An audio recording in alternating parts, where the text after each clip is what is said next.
Sheeni dureef diin hin duune. Sheeni dureef barnoonni hin dhaabbatu.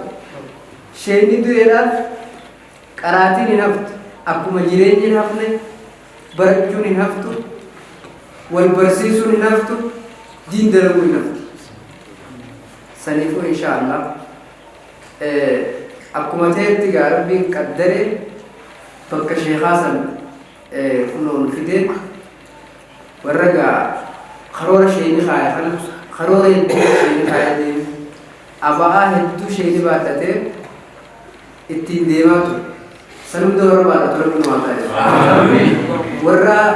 bakkaangee Rabbi nu haa taasisu warra fuudhee deemu Rabbi nu haa taasisu san akkitti baadhachuu dandeenyu ana qofa odoo hin ta'in nama barate qofa odoo hin ta'in nu hundaatu waliin baadhata kam jettan beekami baadhata akkitti baadhannu namni hundinuu yoo tokkummaa qabaanne barnoota irra kaane xiqqaa fi guddaa dhiiraa fi dhalaa keenyaan yoo karaa barnootaa bobbaan akkuma sheekii gaafa jiru barnoota yeroo hedduu nu dhaamaa ture barnoota san irratti yoo bobbaane karoora sheekii keenya lafa kaaysan galmaan keenya jeetii jira saniif inshaallah jabaattanii dhiirtinis dhalaanis barnoota namni bikka biraati biyya biraati asiif hawwuhan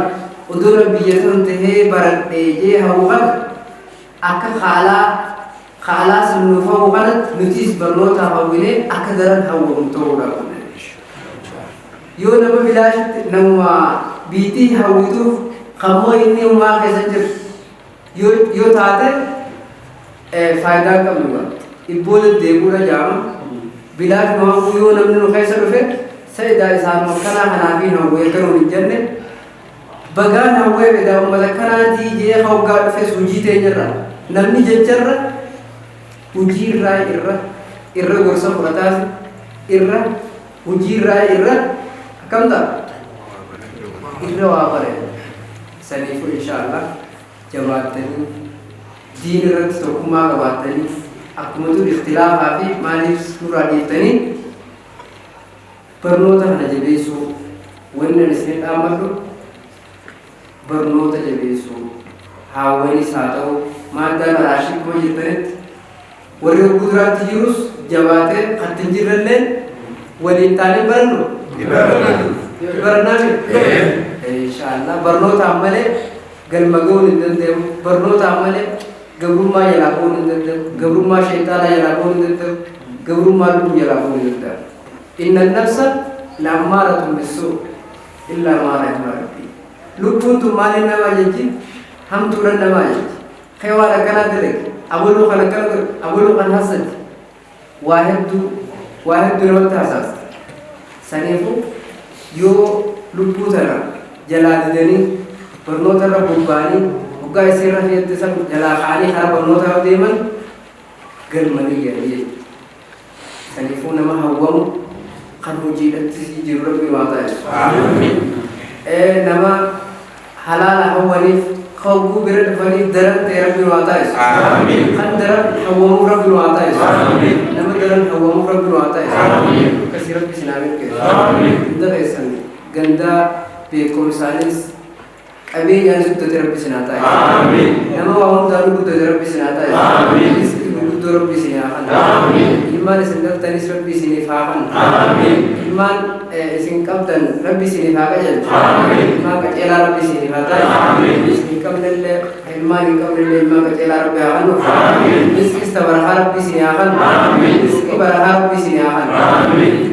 rizqi qabdanii barahaa Rabbi isinii haa godhu rahmata kanallee Rabbi nu haa buusu rahmata kanas sababaa diinii teenyaatiin sababaa maasiyaa teenyaatiin akka rahmata dhabu jiru sababaa dilii ilmi namaa addunyaa keessa dalagu jiru sababaa namni waan rabbiin dhiisaa jee dalaguu waan rabbiin dalagaa jee immoo dhiisuu faallaa deemu hoggaa huccuu qofa ol fuudhaa yoo jaan yookiin immoo ol maradhaa koomee olitti guujuu akkam taate dubbiin faallaa taatee gagguttee Go ura satara adisni ju yokin kitabnya gaju falla tatil bukti urada banamati bujut. Sanif dira satu dala satu dubir falla taat diru jitin Rabbi wasataru Rabbi rahmatul waqul akafenya lani Rabbi rahmat akafenya lani Rabbi rahmat Rabbi rahmatul waqul Rabbi rahmatul waqul kasih simutau urada kasih Rabbi nyabut Rabbi babes Rabbi wafai Rabbi babes Rabbi wafai sanifu insyaallah bermutu berne tokuma kawana pagkaya na sa inshallah ni ganyan baragal bagir binuata Yesus baragal bagir binuata Yesus sir binuake amin binuake amin